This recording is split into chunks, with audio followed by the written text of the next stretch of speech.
Harry and Gary are partner in a firm. They have not entered into partnership deed, but had agreed on following. मतलब दो partner है, Harry और Gary, कोई deed नहीं है, but इन्होंने, इनके बीच में बेटा कोई डीड नहीं है, बट इन्होंने कुछ पॉइंटों पर अपनी एक्सेप्टेंस दी है। इसमें लिखा है कि ये लोग कुछ पॉइंटों पर एग्री हुए। फर्स्ट पॉइंट है salary will be paid to Harry at the rate 10,000 per month. मतलब हमको पता है कि हैरी को जो हमें सैलरी देनी है वो 10,000 रुपए पर मंथ देनी है, ये फिक्स है, ये लोगों ने डिसाइड कर लिया है, ठीक है। हैरी को हम 10,000 रुपए पर मंथ की सैलरी देंगे। सेकंड बोल रहा है Gary will be get commission 10% on net profit. इन्होंने डिसाइड किया है कि गैरी को ये लोग कमीशन देंगे, इसकी ये सैलरी है और इसका ये कमीशन है, नेट प्रॉफिट का 10% ऑफ नेट प्रॉफिट। पॉज करिए बेटा, देख उसमें मार्कर दिया है 10% ऑफ नेट प्रॉफिट, ठीक है। जो हमारा नेट प्रॉफिट है उसका 10% हम गैरी को कमीशन दे देंगे। ये सब उनके आपस में डिसाइडेड पॉइंट है। Interest will be allowed on capital eight the rate 10%। जो आईओसी होगी वो 10% होगी, ठीक है, per annum.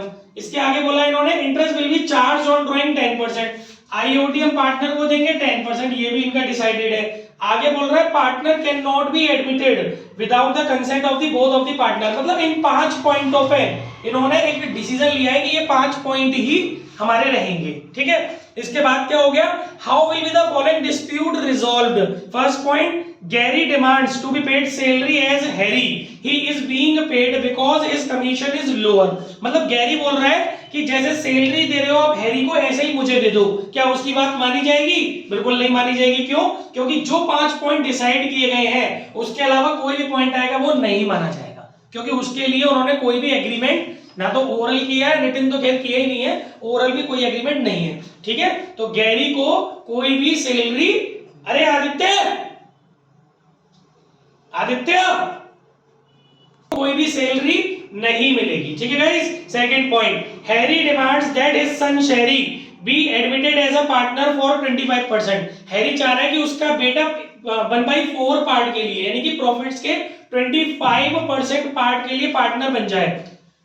Given out of his shares of profit to which Gary disagree. वो कह रहा है कि मैं अपने हिस्से में से दे दूंगा 25% अपने बच्चे को, ठीक है। लेकिन इस बात को किसने मना कर दिया?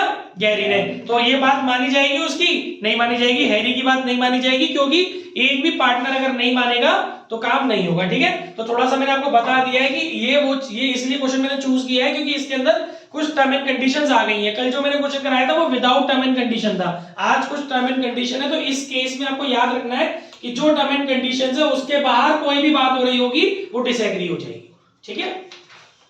ये वही बात कर रहा हूं। नेक्स्ट क्वेश्चन, एक क्वेश्चन और है मेरे पास 3rd नंबर का। सारे नहीं कराऊंगा, हैव पेशेंस। बहुत सेलेक्ट कर लिए सारों में से भी जो मुझे पॉइंट कराने हैं। मैंने एक एक चीज पढ़ ली है, बस मेरी बात मानते जाना जो मैं कह रहा हूं। इन क्वेश्चंस की फोटो भी आपको मिल जाएगी, फोटो स्टेट कराना चाहो फोटो स्टेट करा लेना, फोटो लेना चाहो फोटो ले लेना, चॉइस इज योर्स, ठीक है। बुक में भी है सारे क्वेश्चन, बुक के। मैंने एक भी क्वेश्चन मन से नहीं बनाया। टीएस डीके और एनसीईआरटी तीन ही बुक के क्वेश्चन है। अब आगे बोल रहा है बेटा, following differences have arisen among P Q R, state who is correct in each case. अब ये 3 कंडीशन है, इसमें बताना है कौन सही है। पहला point, P used 50,000 belonging to the firm। नए पॉइंट आपको सुनने को मिले जो कल और आज में नहीं मिले। P used 50,000 belonging to the firm and earned a profit of ₹5,000। P ने फर्म की 50,000 रुपए का कैश यूज किया और 5,000 रुपए का प्रॉफिट कमाया, ठीक है। गर्ग साहब एक्टिव रहो। इसके आगे Q and R want that amount to be given to firm। Q और R चाह रहे हैं कि आप जो P ने पैसा कमाया है वो फर्म को दे दे। तो क्या Q और R सही है? यस। कल डिसाइड हुआ था कि अगर फर्म की कोई भी असेट्स को या कोई भी फर्म की बेनिफिट्स रेफरेंसेस को यूज करके पैसा कमाया जाएगा तो उसको फर्म में देना पड़ेगा। तो Q और R का जो कॉन्सेप्ट है वो ठीक है, ठीक है भाई। Second point, Q used 10,000 belonging to firm। Q ने 10,000 रुपए फर्म के यूज किए and incurred a loss of 1,000। Q को लॉस हो गया 1,000 रुपए का, समझ में आ रहा है दिव्या? Q को 1,000 रुपए का लॉस हो गया। He wants that the firm to bear the loss। अब Q कह रहा है कि क्यू ने क्या बोला, अच्छा पी से तुम कह रहे हो प्रॉफिट लाओ, ठीक है मेरे को लॉस हुआ है, मैंने भी बदतमीजी की है, 10,000 रुपए तुम्हारे यूज किए और मेरे को 1,000 रुपए को लॉस हुआ है, लो फर्म झेलो। नहीं, ऐसा नहीं होगा, क्योंकि ये जो रूल है वो केवल प्रॉफिट के रेफरेंस में। अगर प्रॉफिट कोई पार्टनर कमाएगा अलग से फर्म के कनेक्शंस को या किसी भी चीज को यूज करके, तो उसको प्रॉफिट मर्ज कराना पड़ेगा बिजनेस में, बट अगर वो लॉस कमाएगा तो वो लॉस फर्म कतई नहीं जीतेगी। ठीक है, ये रूल्स हैं जो एप्लीकेबल होंगे in the absence of partnership deed. इसके अलावा तो इसका मतलब क्यू गलत है। ठीक है, नेक्स्ट हो गया P and Q want to purchase goods from Star. Listen, P and Q want to purchase goods from Star Limited, R does not agree. Q और पी कह रहे हैं कि गुड्स खरीद लेते हैं। कोई कंपनी है, कोई हमारा क्रेडिटर मान लो, कोई व्यक्ति है, कोई संस्था है जिससे हमें गुड्स खरीदने हैं, तो उसका नाम है स्टार लिमिटेड। तो क्यू चाह रहा है और पी चाह रहा है कि हम जाके वहां से गुड्स खरीद लाएं, लेकिन कौन मना कर रहा है, आर मना कर रहा है। तो आर का ऑब्जेक्शन रॉन्ग है, क्योंकि गुड्स के रिगार्डिंग कोई रूल है ही नहीं। जितने रूल मैंने पढ़ाए थे बस उतने ही रूल है आपके कोर्स में, इससे कोई मतलब नहीं है। भाई गुड्स खरीद रहे हैं, तो गुड्स खरीदने में अगर आर को नहीं समझ में आ रहा कि स्टार से नहीं खरीदना चाहिए, तो वो रोक नहीं सकता, क्योंकि हर पार्टनर के पास पूरे पूरे राइट्स हैं। पी और क्यू को समझ में आ रहा है कि सामने वाली एजेंसी से गुड्स खरीद लेना चाहिए, तो वो खरीदेंगे। आर के ऑब्जेक्शन का कोई मतलब नहीं है, क्योंकि ये ऑब्जेक्शन कोई पार्टनर के एडमिशन के लिए थोड़ी ना, गुड्स के रिगार्डिंग कोई रूल नहीं है। ठीक है, तो आर का ऑब्जेक्शन कंप्लीटली बेकार है। ओके, नेक्स्ट एक क्वेश्चन है सिक्स्थ का, ए पॉइंट करा रहा हूं इसमें। देखिए, दो पार्टनर है गाइस, तीन एक्चुअली पार्टनर। एक पार्टनर का नाम है बोस, एक पार्टनर का नाम है सरकार और एक पार्टनर का नाम है चटर्जी। तीन पार्टनर है, बोस, सरकार और चटर्जी। ओके, इनकी फर्म में कोई भी पार्टनरशिप डीड नहीं है। अच्छा, अब बोस ने क्या किया बेटा, बोस ने इंट्रोड्यूस किए, Bose introduced further capital of ₹5 lakh on 1 अक्टूबर 2020। 1 अक्टूबर 2020 को। हमें नहीं पता, हमें इस क्वेश्चन में नहीं दिया कि जो तीनों पार्टनर है बोस, सरकार और चटर्जी, इनकी ओपनिंग कैपिटल कितनी है, हमें नहीं पता। लगी हुई होगी, ठीक है, इट्स ओके। एक एडिशनल इंफॉर्मेशन इस क्वेश्चन में पता है कि जो बोस है उसने क्या किया है, 1 अक्टूबर को उसने 5 लाख रुपए और बिजनेस में लगा दिए as a capital, additional capital. ठीक है, आगे क्या बोल रहा है बेटा, ये dispute have arisen among them on the following issues. अब ये तो एक नॉर्मल सी इंफॉर्मेशन है कि बोस ने पैसे लगाए एक्स्ट्रा। और अब डिस्प्यूट क्या आया है, डिस्प्यूट में पॉइंट नंबर ए हमें जो सुनना है समझना है वो ये है कि इसमें बोल रहा है Bose demands interest eight the rate 10% per annum. Bose demands interest eight the rate 10% per annum on ₹5 lakh being his extra capital. Bose ये कह रहा है कि जो मैंने एक्स्ट्रा कैपिटल लगाई है उस पर मुझे 10% पर एनम की इंटरेस्ट दे दो। क्या उसे देनी चाहिए? नहीं, क्योंकि डीड नहीं है। खूब लगाओ interest on extra additional capital. Extra additional capital तो छोड़ो, जो तो उसकी बिगिनिंग वाली कैपिटल पे भी नहीं मिलेगी, क्योंकि कोई डीड नहीं है आपकी। ठीक है, तो उसका ये जो डिमांड है वो गलत है। थोड़े थोड़े कॉन्सेप्ट आपको समझने हैं, इसीलिए क्वेश्चन उठाया गया। इसके बाद एक पॉइंट और है इसके अंदर, C point, Bose and Sarkar are of the view that Chatterjee should be charged interest on loan from the firm at the lending rate of the banks which is 12% per annum। Chatterjee ने कुछ किया है क्या इसके अंदर? अच्छा, एक लाइन और रह गई थी बेटा इसके अंदर, चटर्जी ने लोन लिया है। इसमें लिखा है whereas Chatterjee took a loan of ₹50,000 from the firm on 1 October. Okay, 1 अक्टूबर को दो चीजें हुई है। एक तो बोस ने एडिशनल कैपिटल लगाई है और चटर्जी ने लोन लिया है, लोन फ्रॉम फर्म। ठीक है ना, इसमें लिखा है चटर्जी टुक अ लोन, चटर्जी ने लोन लिया 50,000 रुपए का, और ये भी इन्होंने कब लिया है, अक्टूबर 1 को। चटर्जी ने 1 अक्टूबर को लोन लिया है। तो बाकी के पार्टनर ये बोल रहे हैं, बोस और सरकार कह रहे हैं कि भाई चटर्जी तू जो है हमें इंटरेस्ट दे दे, वो भी कितनी, जो बैंक में चल रही है 12% पर एनम वो। तो बोस और सरकार का जो कॉन्सेप्ट है वो रॉन्ग है। तो समझ में आ रहा है, बोस और सरकार का डिमांड कंप्लीटली रॉन्ग है, क्योंकि जब डीड नहीं है तो कोई भी पार्टनर अगर फर्म से लोन लेता है तो फर्म उससे कोई भी इंटरेस्ट नहीं लेगी। फर्म को लोन देता है तो फर्म उसको 6% ईयरली इंटरेस्ट देगी, लेकिन फर्म से लोन लेता है, यहां पर चटर्जी ने लोन दिया नहीं फर्म को, चटर्जी ने लोन लिया है फर्म से, तो फर्म उससे कोई भी इंटरेस्ट चार्ज नहीं करेगी। ठीक है, ये भी बात हो गई क्लियर। ये कल क्वेश्चंस में नहीं थे तो वाले पॉइंट आज चूज कर दिए ताकि पार्टनरशिप डीड के रिगार्डिंग मैक्सिमम पॉइंट आपको यहाँ डिस्कशन में मिल जाए और वीडियो आप तक पहुंच जाए। घर जाके आप इस वीडियो को सुन के इससे बुलेट पॉइंट्स निकाल के अपने बना लें ताकि पेपर तक आप उसे रिवाइज करते रहे जब जब आपको टाइम मिले। बस पॉज। ये हो गया आपका to provide interest on loan by partner. जब हम उसको इंटरेस्ट ऑन लोन प्रोवाइड करा रहे हैं तो वहां हम एंट्री क्या करेंगे, इंटरेस्ट ऑन, क्या एंट्री होगी मेरे, जब हम किसी पार्टनर को इंटरेस्ट प्रोवाइड करा रहे हैं बेटा, बोलो, interest on loan account to partners capital, to partners, loan to partner, partners loan और लोन टू पार्टनर एक ही बात है। देखा, तभी तो मैंने पूछा था मैंने, हो गए हो अभी तुम बेटा।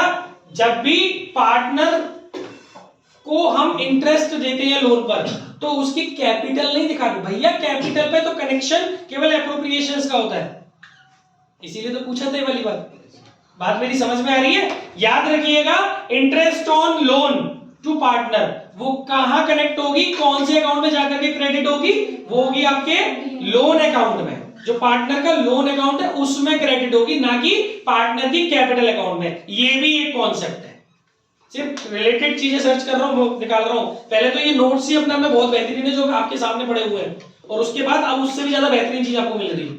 ठीक है, तो interest on partners loan account debit to बेटा पार्टनर्स लोन अकाउंट। याद रखिएगा, गलती नहीं होनी चाहिए, ये गलती होने वाला कौन पॉइंट था। पहली एंट्री आपको ये करनी होगी, याद कर लेना, कर जाके कॉपी बना लेना एक डिवीजन की, उसमें ये जो चीजें पढ़ाई जा रही है लिख लेना। बार बार चिल्ला रहा हूं, अप्रैल में भी चिल्लाया था, फिर चिल्ला रहा हूं, बच्चे बाद में पछताए थे। Interest on partners loan account debit to partners loan account, ये काय की एंट्री है बच्चों, ये इंटरेस्ट प्रोवाइड कराने की एंट्री है। और आपको पता है कि जितने भी चार्ज अगेंस्ट प्रॉफिट होंगे उनको आपको उनका डिस्क्लोजर या उनको रिटर्न ऑफ जो आपको करना होगा वो पीएनएल से करना होगा। तो इस वाले खर्चे का भी आपको रिटर्न ऑफ करना है तो उसकी सेकंड एंट्री हो जाएगी, ये पॉइंट हो गया, उसकी सेकंड एंट्री हो जाएगी आपकी PNL account debit to interest on partners loan. ठीक है बच्चों, ये दो एंट्री होगी। यानी जब भी आपके पास इंटरेस्ट ऑन लोन अकाउंट का कॉन्सेप्ट आएगा तो आपके दिमाग में दो अकाउंटिंग ट्रीटमेंट आने चाहिए, एक प्रोविजन का और एक उसके डिस्क्लोजर का। प्रोविजन के लिए दिमाग में रहना चाहिए कि कौन सा अकाउंट डेबिट होगा और कौन सा अकाउंट क्रेडिट होगा। इंटरेस्ट एज अ खर्चा डेबिट होगा और पार्टनर का लोन अकाउंट क्रेडिट होगा। क्यों? क्योंकि हम जो इंटरेस्ट देंगे वो हम उसको अभी दे नहीं रहे हैं, हम उसके अकाउंट में जोड़ देंगे कि चल भैया तेरा इतना लोन है हमारे ऊपर, ये तेरी इंटरेस्ट होगी, ना कि उसकी कैपिटल इंक्रीज करेंगे। कैपिटल से लोन का कोई कनेक्शन नहीं है। ठीक है बेटा, तो याद रखना ये क्वेश्चन बहुत इंपॉर्टेंट है 1 मार्क में कि इंटरेस्ट ऑन पार्टनर हम जो प्रोवाइड कर रहे हैं वो किस अकाउंट में जाकर के क्रेडिट होगा, पार्टनर्स लोन अकाउंट में। और दूसरा उसका जो क्लोजर होगा वो किस अकाउंट से होगा, गुन वो किस अकाउंट से होगा बेटा, उसका डिस्क्लोजर पीएनएल अकाउंट से होगा, क्योंकि जितने भी चार्ज अगेंस्ट प्रॉफिट्स होंगे उनका डिस्क्लोजर पीएनएल से होगा, ना कि पीएनएल एप्रोप्रिएशन से। बात समझ में आ गई? कोई भी डाउट मन में? आगे बढ़ो, सुनना घर जाके, जब अपने डाउट क्लियर हो जाएंगे, नोट्स बनाना अपनी लैंग्वेज में। अच्छा, इसके बाद हमारा ये वाला टॉपिक खत्म हो गया है। देखो इसमें मैंने कोई प्रैक्टिकल चूज करके रखा हो तो नहीं, मुझे नहीं लगा कोई प्रैक्टिकल मुझे कराना चाहिए, क्योंकि अननेसेसरी में कुछ नहीं कराऊंगा, बड़े क्वेश्चंस में कवर कर लूंगा, छोटे क्वेश्चंस बस जो मुझे लग रहे हैं डिस्कशन के वो कराऊंगा। नेक्स्ट, इसके बाद आते हैं अगले टॉपिक पर। अगला टॉपिक है हमारा रेंट पेड और पेबल टू पार्टनर। इस टॉपिक पे भी मुझे कुछ खास नहीं लगा, रेंट पेड और पेबल टू पार्टनर, ये टॉपिक भी मुझे ज्यादा खास नहीं लगा। नॉर्मल सी बात है, याद रखना as a normal charge against profit है, तो इसका बस आप केवल, मैंने तो इसका अकाउंटिंग ट्रीटमेंट भी नहीं लगाया, क्योंकि ये बिल्कुल बच्चों ऐसी एंट्री है कि आप रेंट दे रहे हो तो आपको पता है कि एंट्री करोगे, आप रेंट देना है तो क्या एंट्री करोगे, रेंट दे दिया है तो क्या एंट्री करोगे। क्योंकि मैंने अभी एक वर्ड यूज किया था थोड़ी देर पहले कि मैंने आपसे एक वर्ड यूज किया था थोड़ी देर पहले कि पेड हो या मेड हो है पेमेंट या ड्यू हो, दोनों ही चार्ज अगेंस्ट प्रॉफिट है। तो अगर आपने पेमेंट कर दिया है तो भी आपको एंट्री पता होनी चाहिए, रेंट पे कर दी क्या होती है, रेंट आप देंगे, ड्यू है वो भी आपको पता होनी चाहिए क्या होगी, और उसका डिस्क्लोजर भी आपको पता होना चाहिए। इसलिए मैंने डिस्कस नहीं किया है, वो खुद से समझने वाली चीज है। ठीक है, कोई दिक्कत? बोलो मुझसे पूछ लो, कोई दिक्कत नहीं है, टेंशन फ्री। ठीक है साहब। अच्छा, इसके बाद इससे भी रिलेटेड कोई क्वेश्चन मुझे नजर नहीं आ रहा। अब चलते हैं आगे की तरफ। नेक्स्ट टॉपिक है हमारा एप्रोप्रिएशंस ऑफ प्रॉफिट, है ना, इसको समझते हैं। देखिए इसमें 3-4 बातें जो आपको समझनी जरूरी है, बेसिक सी बातें। Appropriations are made only when there is a profit. ये पॉइंट याद रखना, रिमार्केबल पॉइंट है। केवल तभी करने हैं आपको एप्रोप्रिएशंस, न्यूमेरिकल में भी हेल्प करेगा ये पॉइंट। तभी आपको एप्रोप्रिएशंस करने हैं जब आप प्रॉफिट की स्टेट में है, मतलब आपके पास आपकी फर्म में प्रॉफिट है। प्रॉफिट नहीं है, कोई एप्रोप्रिएशन नहीं, भले ही आपकी डीड चिल्ला चिल्ला के कुछ भी कहती है। आपके पास प्रॉफिट्स नहीं है, ऐसा कोई भी क्वेश्चन आप सॉल्व कर रहे होंगे, प्रॉफिट्स नहीं है, नहीं देंगे एप्रोप्रिएशन। सफिशिएंट प्रॉफिट्स होने जरूरी है, नहीं तो फिर जितने प्रॉफिट्स है वहीं तक एप्रोप्रिएशन करेंगे, वो भी धीरे धीरे न्यूमेरिकल में सीखेंगे। ठीक है, आगे देखते हैं। एक और पॉइंट मुझे समझाना है। पेमेंट मेड और due to partner like salary, commission to partner, interest on capital and transfer of profit to reserve are examples of appropriation of profit. अभी चार्ज अगेंस्ट प्रॉफिट के एग्जांपल्स क्या थे? रेंट पेड और payable to partner, interest on loan by partner to firm, manager commission. और appropriation of profit के examples क्या है? Salary, commission to partner, salary commission not to manager, salary commission to partner, payable paid और payable. दूसरा IOC, transfer to reserve, और एक और चीज है, बस ये 3 चीजें ना, ये 3 चीजें। अच्छा आईओडी तो कोई एप्रोप्रिएशन नहीं होता। ये 3 चीजें हमारी क्या है? ये हमारी क्या कहलाएंगी बच्चों? Appropriation of profit. अब इन्हीं के इर्द गिर्द हमारे सब चीजें चलेंगी। ठीक है, these items are debited to profit and loss appropriation account instead of profit and loss account। इनको क्योंकि ये एप्रोप्रिएशन है इसीलिए इनको हम लोग प्रॉफिट एंड लॉस के डेबिट में न डाल करके प्रॉफिट एंड लॉस एप्रोप्रिएशन के डेबिट में डालेंगे। ठीक है, ये बात याद रहेगी, ये बेसिक से पॉइंट है, याद रखना, न्यूमेरिकल में बहुत काम आएंगी ये चीजें। इसके बाद बेटा नेक्स्ट टॉपिक है अपना, अब इन्हीं को हमने थोड़ा सा डिटेल में समझ लिया हल्का हल्का। जैसे कि पहला पॉइंट है सैलरी और कमीशन, है ना, तो अभी सैलरी और कमीशन को समझ लेते हैं। क्या है सैलरी और कमीशन में? जैसे सैलरी कमीशन का मीनिंग तो अपन ने समझ ही लिया, कोई ज्यादा मीनिंग बाजी नहीं करनी क्योंकि अपनी थ्योरी उस लेवल पे नहीं आ रही है। तो सैलरी कमीशन के अंदर इसका अकाउंटिंग ट्रीटमेंट सीख लेते हैं। अभी हमने एक अकाउंटिंग ट्रीटमेंट उसका सीखा था, किसका? चार्ज अगेंस्ट प्रॉफिट का। अब हम लोग एप्रोप्रिएशंस का अकाउंटिंग ट्रीटमेंट सीख रहे हैं। Are you getting? एप्रोप्रिएशन जो होते हैं उसका अकाउंटिंग ट्रीटमेंट हम सीख रहे हैं। तो इसमें पहला वाला आ रहा है आपके सामने, रिम्यूनरेशन, सैलरी हो या कमीशन टू पार्टनर। जब आपको किसी पार्टनर को सैलरी और कमीशन देना है तो आप उसको किस तरीके से बुक ऑफ अकाउंट में रिकॉर्ड करोगे? तो भाई देखो, पहला होगा आपका जब आप, अगर देखिए इसमें एक बात याद रखना, इसमें हमारे पार्टनरशिप अकाउंट्स में 2 तरीके से कैपिटल होती है, 2 टाइप की कैपिटल होती है। एक हो सकती है फिक्स्ड, एक हो सकती है फ्लक्चुएटिंग। याद रखिएगा, कुछ नहीं बोलेगा तो हमेशा हमें फ्लक्चुएटिंग कैपिटल को ही फॉलो करना है। ठीक है कौन? वैसे फिक्स्ड कैपिटल मेथड भी होता है, टाइप ऑफ कैपिटल 2 है पार्टनरशिप के अंदर, फिक्स्ड कैपिटल मेथड भी है और फ्लक्चुएटिंग कैपिटल मेथड भी है। बट अगर कुछ नहीं बोलेगा बेटा तो हमको फ्लक्चुएटिंग को फॉलो करना है। और क्या डिफरेंस है फिक्स्ड और फ्लक्चुएटिंग में? सिर्फ इतना सा डिफरेंस है कि वहां कैपिटल चेंज नहीं होती है, केवल और केवल 2 से 3 चीजें हैं जो आपकी कैपिटल में इंपैक्ट डालती है। या तो आपने एडिशनल कैपिटल इंट्रोड्यूस की हो या फिर आपने ड्रॉइंग्स आउट ऑफ या ड्रॉइंग्स अगेंस्ट कैपिटल किया हो, वही चीजें आपकी फिक्स्ड कैपिटल को डिक्रीज या इंक्रीज कर सकती है। और कोई भी फैक्टर आपकी फिक्स्ड कैपिटल मेथड के अंदर आपकी कैपिटल को डिक्रीज और इंक्रीज नहीं कर सकता, उसके अमाउंट को चेंज नहीं कर सकता, सिवाय एडिशनल कैपिटल इंट्रोडक्शन के या फिर ड्रॉइंग्स अगेंस्ट कैपिटल के। ठीक है, लेकिन अगर आप फ्लक्चुएटिंग मेथड, वैसे ये चीजें आगे डिस्कस होने वाली है अभी, आप फ्लक्चुएटिंग मेथड के अंदर होते हैं तो वहां पर आपको हर फैक्टर आपकी कैपिटल को डिक्रीज, जो पार्टनर के रेफरेंस में जो भी फैक्टर है वो आपकी कैपिटल को इफेक्ट करता है, चाहे उससे आपकी कैपिटल बढ़ भी सकती है और घट भी सकती है। ठीक है, तो ये थोड़ा सा बेसिक सी नॉलेज थी। बाकी एक बात याद रखना कि इनके लिए जैसे कैपिटल के मेथड अलग अलग है, ऐसे इनके लिए स्पेशल अकाउंट्स मेंटेन करने पड़ते हैं। अगर आप फिक्स्ड मेथड में होते हैं तो आपको 2 अकाउंट मैनेज करने पड़ते हैं, एक आपको कैपिटल अकाउंट मैनेज करना पड़ता है as well as current account भी मैनेज करना पड़ता है। लेकिन जब आप फ्लक्चुएटिंग मेथड में होते हैं तो केवल आपको केवल और केवल एक ही अकाउंट ओपन करना होता है, that is current account, capital account, sorry, that is capital account. ठीक है, उसी में सारे खेल हो जाते हैं। तो जिसको चाहिए था रिवीजन वो दिख ही नहीं रही है, मोनी का बहुत हल्ला कर दी, फंडामेंटल करा दो, फंडामेंटल करा दो। हाँ जी, तो अभी गाइस अब अगर फिक्स्ड है तो अकाउंटिंग ट्रीटमेंट क्या है, फ्लक्चुएटिंग है तो अकाउंटिंग ट्रीटमेंट क्या है, सबसे पहले वही दो चीज है, एक प्रोविजन करना, प्रोवाइड कराना पार्टनर को, और दूसरा उसका डिस्क्लोजर करना। जो इसमें किया था वही इसमें। तो जब आप किसी पार्टनर को बेटा सैलरी या कमीशन प्रोवाइड करेंगे तो क्या होगा, हमारे लिए तो एक तरीके का एप्रोप्रिएशन भी खर्चा ही है। तो पार्टनर की जो सैलरी है या कमीशन है वो वाला अकाउंट हो जाएगा हमारा डेबिट। अच्छा, और दूसरा अगर हम लोग फिक्स्ड कैपिटल फॉलो कर रहे हैं तो उसकी करंट अकाउंट में शिफ्ट करेंगे इस चीज को, टू पार्टनर्स। लेकिन अगर हम फ्लक्चुएटिंग कैपिटल यूज कर रहे हैं तो इसको कैपिटल अकाउंट में ट्रांसफर करेंगे। यानी कि याद रखिएगा एप्रोप्रिएशंस, यहां से क्या कंक्लूजन निकला कि जो हमारे एप्रोप्रिएशंस है उनका इफेक्ट जो जाता है पार्टनर की कैपिटल में जाता है। एप्रोप्रिएशन की वजह से पार्टनर की कैपिटल क्रेडिट हो जाती है। ठीक है ना, पार्टनर्स के कैपिटल अकाउंट में क्रेडिट कर दिया जाता है। आपको बात लगे कि नेचर ऑफ कैपिटल अकाउंट कौन सा है, हमारे यहाँ फिक्स्ड वाला है तो कैपिटल अकाउंट का मतलब है करंट, और अगर हमारे यहाँ फ्लक्चुएटिंग कैपिटल मेथड है तो कैपिटल अकाउंट का मतलब है कैपिटल अकाउंट। क्लियर हो गया? कैपिटल अकाउंट एक कॉन्सेप्ट है, उसके अंदर समझना है कि कैपिटल अकाउंट का मतलब क्या है, करंट अकाउंट या कैपिटल अकाउंट। ओके, तो यानी कि क्रेडिट होगा हमारा पार्टनर का करंट या कैपिटल अकाउंट, डिपेंड करेगा।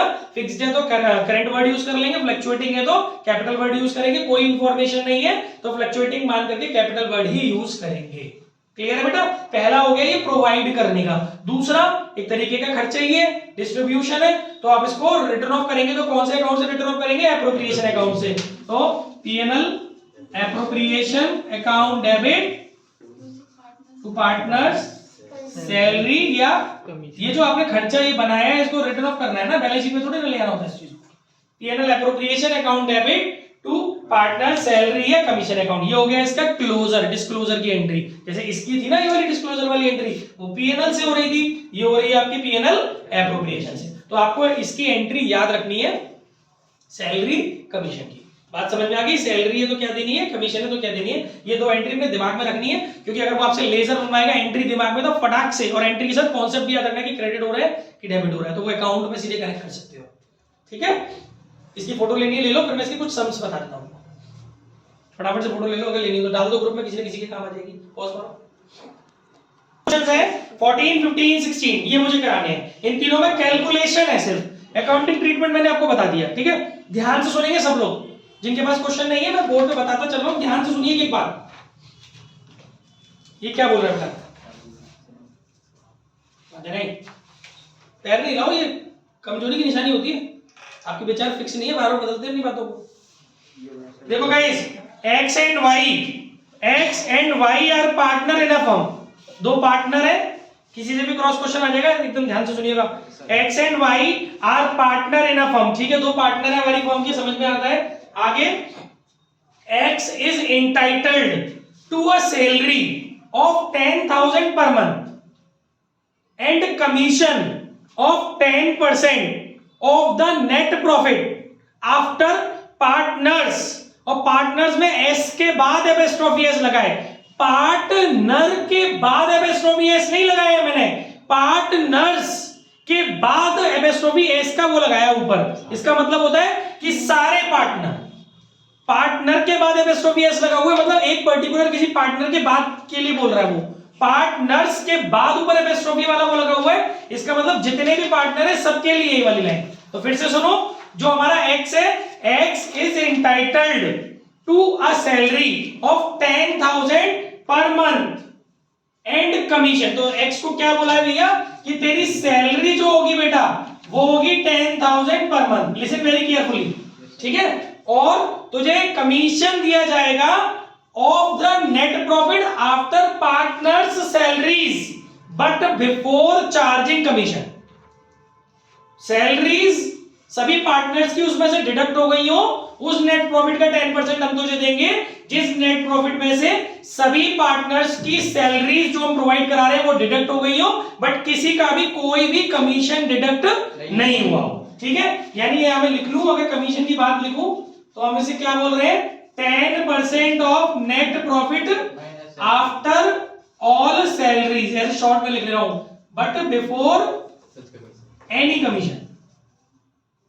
ठीक है गाइस, कोई भी कमीशन इसमें से नहीं कटा है, सैलरी सारी की सारी कट गई है।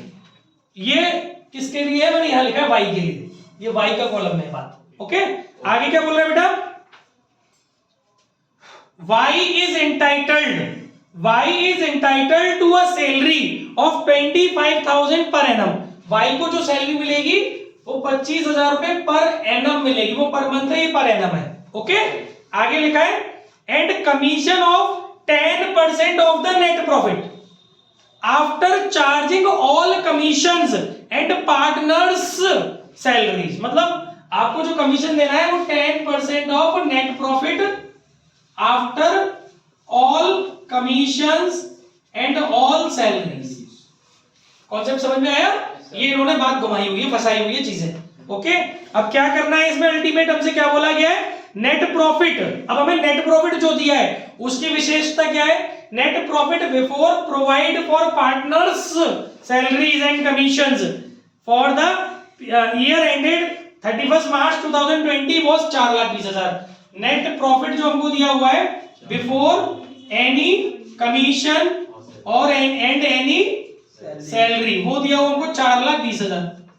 समझ में आ रहा है? ये चीज, इतनी इंफॉर्मेशन क्वेश्चन के अंदर है। करना क्या है, determine the amount of commission payable to partner. Entry नहीं पूछी, एंट्री पूछी होती मैंने लिखा है, लेकिन एंट्री पूछी होगी, वहां भी आपको अमाउंट तो चाहिए ना एंट्री के लिए। तो आपसे इस वाले क्वेश्चन में पूछा गया है कि आप ये बताइए कि हर पार्टनर को कमीशन कितना मिलेगा, कमीशन पेबल टू पार्टनर, सिर्फ कमीशन निकालना है। तो देखिए गाइस, बहुत सिंपल सा फंडा है।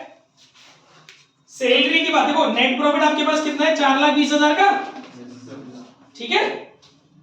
ये वो नेट प्रॉफिट है गुण जिसमें से ना कोई सैलरी कटी है बेटा, ना कोई कमीशन कटा है। फिर क्या बोला है इसने, 1 मार्क का क्वेश्चन बन सकता है ये। फिर इसने क्या बोला है कि सैलरी अगर आप एक्स की दो, एक्स की सैलरी माइनस करो, अगर एक्स की सैलरी तो कितनी होगी, एक्स की सैलरी 10,000 पर मंथ है, साल भर की कितनी हो गई, 1,20,000। 10,000 पर मंथ के हिसाब से साल भर की हो गई 1,20,000। घटा लो, कितने बचे, 3 लाख बचे, ठीक है। क्योंकि मुझे चलो कोई नहीं, घटाने की वैसे जरूरत भी नहीं है, सिर्फ लिख लो, घटाओ मत, लिख लो। क्योंकि उस बंदे ने हमसे नेट प्रॉफिट नहीं पूछा इस क्वेश्चन में, उसने ये थोड़ी ना पूछा है कि बचा हुआ नेट प्रॉफिट दोनों में बांट के दिखाओ, उसने तो केवल ये पूछा कमीशन बताओ, तो जरूरत क्या घटाने की, यहाँ हटा, कमीशन डिवीजन निकालना पड़ेगा। नहीं वो रफ में कैलकुलेशन करेगा ना, यहाँ मैं वो नेट प्रॉफिट निकाल क्यों लाऊं, मैं तो लिखते हैं कंटेंट, जो चीज चाहिए होगी वो रफ में कैलकुलेशन कर लेंगे प्लस माइनस की, ठीक है। तो सैलरी एक्स की मेरे को क्लियर हो गई, वाई की सैलरी मुझे बिल्कुल क्लियर है, साफ साफ दिख रही है 25,000 रुपए, ठीक है। अब कमीशन पे चलते हैं, जरा एक्स के कमीशन की बात करते हैं। एक्स का कमीशन क्या बोल रहा है, 10%। देखो एक्स का कमीशन पहले नहीं निकाल सकते हो आप, क्यों नहीं निकाल सकते हो, ध्यान दो, यहां लिखा है 10% of net profit after all commission and all salary. All commission का मतलब दवाई की भी बात हो रही है, तो एक काम करो, एक्स के कमीशन को बाद में निकाल लेंगे, पहले जरा निकालो वाई का कमीशन। वाई का कमीशन कैसे निकालोगे, 10% of net profit after all salary. Yes, हमारे पास दोनों सैलरीज है, ठीक है। यानी 4,20,000 में से आफ्टर बोला है ना, आफ्टर ऑल सैलरीज, तो 4,20,000 में से 1,20,000 की सैलरी इसकी घटा लो और 25,000 रुपए की सैलरी इसकी घटा लो, तो कितना बचेगा, 1,20,000 गए और 25,000 गए आपके, तो आपका आ गया 2,75,000। ये आपकी आ गई net profit after all salaries, ठीक है बेटा, net profit after all salaries. और इसने बोला बट बिफोर एनी कमीशन, तो ठीक है, इसी का निकाल देंगे 10%, तो हमारा वाई का कमीशन आ गया 2,75,000 का 10%, 27,500। होप समझ में आ गया होगा। अब निकालते हैं एक्स का कमीशन। क्या बोला है एक्स के कमीशन के लिए, स्टेटमेंट उसने क्या दिया है, 10% of net profit after all commissions and all salaries. देखो भाई, ऑल सैलरीज घटाने के बाद बच रहा है 2,75, अब इसमें से घटा लो कमीशन। कमीशन चलो एक बंदे का तो मिल गया 27,500, अब जो बचा 2 लाख कितना, 2,47,500। अभी इसमें से एक्स का खुद का कमीशन घटना रह गया, यानी कि इसके अंदर क्या चीज इन्वॉल्व है, एक्स का कमीशन इन्वॉल्व है।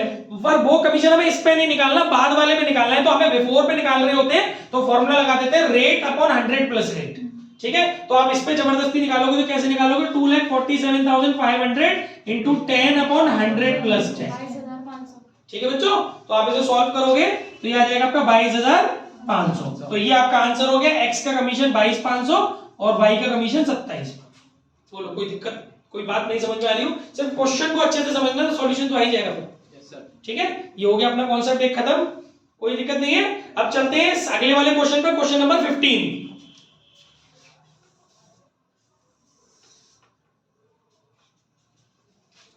देखिए ध्यान से सुनेंगे, पूरा क्वेश्चन लिख रहा हूं मैं। ये कह रहा है ए और B are partner in a firm, दो पार्टनर है बेटा ए और B.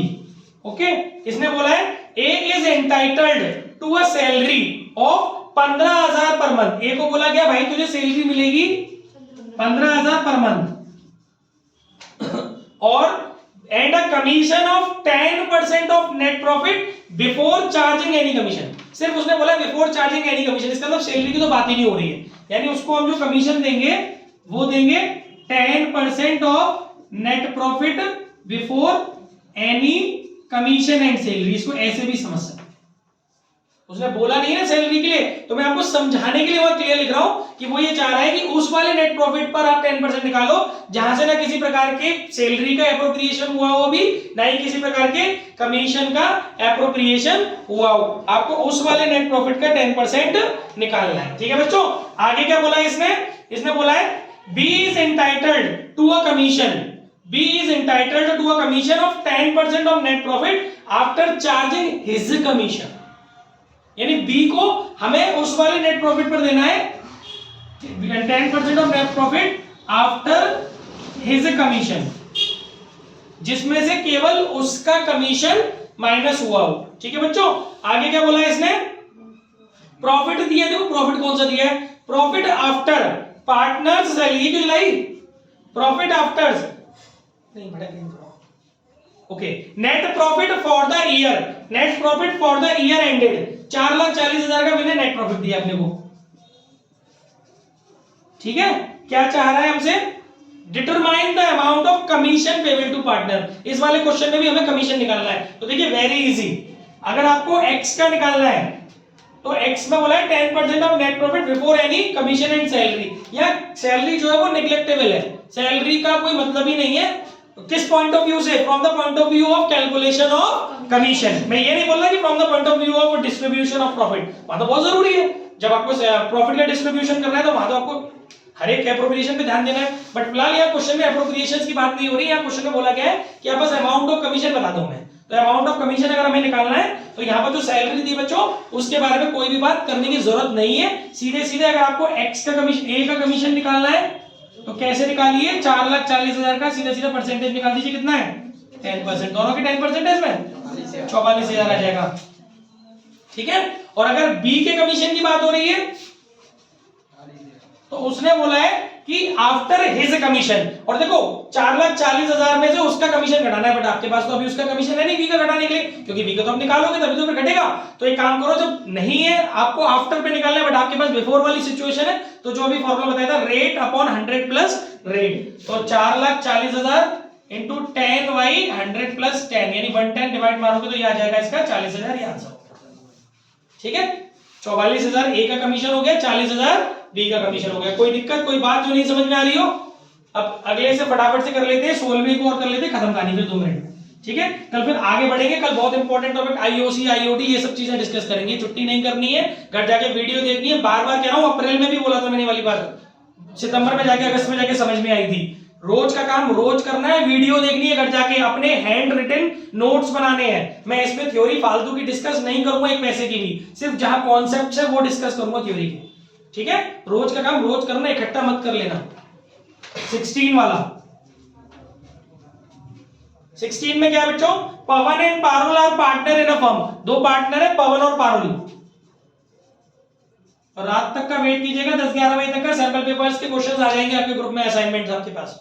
Pawan and Parul are partners in a firm, Pawan is entitled to salary of 30,000 per month. यानी पवन को हमने बोला भाई तुझे सैलरी मिलेगी 30,000 रुपए पर मंथ की। ओके, आगे बोला है उसने and commission of 10% of net profit before charging any commission. यानी इसमें भी कोई सैलरी की बात नहीं हो रही, तो सीधी सी बात है कि हम अगर इसको कमीशन की बात करें तो 10% ऑफ एनी कमीशन। ठीक है, क्योंकि उसमें इसने हिस्सा तो लगाया नहीं है ना, तो इसका मतलब कोई भी कमीशन घटा हुआ नहीं होना चाहिए उस नेट प्रॉफिट में से, और नो डाउट और एंड एनी सैलरी, कोई सैलरी भी नहीं घटी होनी चाहिए उसमें से।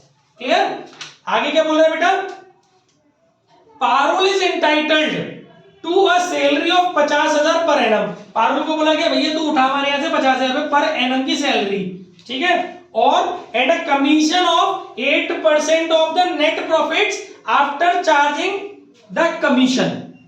आफ्टर चार्जिंग द कमीशन यानी कि पारुल का कमीशन केवल, आफ्टर चार्जिंग द कमीशन। नहीं वैसे सबका होगा, हिज नहीं लगा ना उसके अंदर, हर नहीं लगा ना, ठीक है, आफ्टर चार्जिंग द कमीशन। तो यहां पर ये चाह रहे हैं 8% of net profit after all commission but before salary, क्योंकि जब सैलरी की बात नहीं होती तो वो थोड़ा सा माइंड मेकअप रखना है अपना कि सैलरी कटनी नहीं है उसमें से, ठीक है। और क्या चाहिए इनको, और आपको दिया गया है क्वेश्चन के अंदर वो, और देखो नेट प्रॉफिट कितना सुंदर दिया है इसके अंदर, इसमें लिखा है प्रॉफिट आफ्टर पार्टनर्स सैलरी, मतलब आपको जो इस बार नेट प्रॉफिट दिया उसमें से पार्टनर की सैलरी घटी हुई है। Profit after partner salary but before commission to the partner is 5,50,000। Net profit दिया आपको 5,50,000 बिफोर कमीशन आफ्टर सैलरी, ये आपको दिया है। आपको करना क्या है इस क्वेश्चन के अंदर, determine the amount of commission payable to partner. Exactly इसके अंदर भी वही करना है जो अभी तक कर रहे हैं आप। तो भैया कहां करें, जगह तो बची ना, ले फोटो शोटो ले लेते या फिर यहीं कहीं बना दो उसकी जुगाड़, बन जाए तो बना ही दे, चलो गुण कह रही है तो बना देते हैं। हाँ जी, तो भाई देखिए सीधी सी बात है, एक्स का तो पवन का तो बड़े आराम से निकाल लोगे ना, पवन का कमीशन तो शायद डायरेक्टली निकल आएगा अगर मैं गलत नहीं हूं तो, सीधे सीधे कमीशन, कोई भी कमीशन नहीं कटना है, कोई भी सैलरी नहीं कटनी है, बट वेट, पहले नेट प्रॉफिट को तो रेक्टिफाई कर लो, क्योंकि आपको जो नेट प्रॉफिट दिया है उसमें से इन्होंने सैलरीज घटा दी है। तो नेट प्रॉफिट निकालो पहले। नेट प्रॉफिट वो होता है जिसमें से किसी भी प्रकार का कोई भी एप्रोप्रिएशन नहीं हुआ होगा, जो हमें पीएनएल से मिलता है, यानी कि नेट प्रॉफिट वो नेट प्रॉफिट जिसमें से ना तो कोई सैलरी घटी हो ना कोई कमीशन घटा हो। तो इसमें से सैलरी घट गई है तो सैलरीज जोड़ दो, ठीक है ना।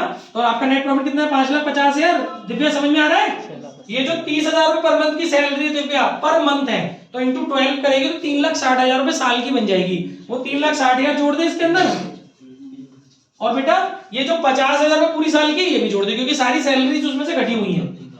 तो टोटल तेरा जो है बेटा वो 9,60,000 बन 36 है, 9,60,000। तेरा जो नेट प्रॉफिट आएगा 9,60,000 आएगा।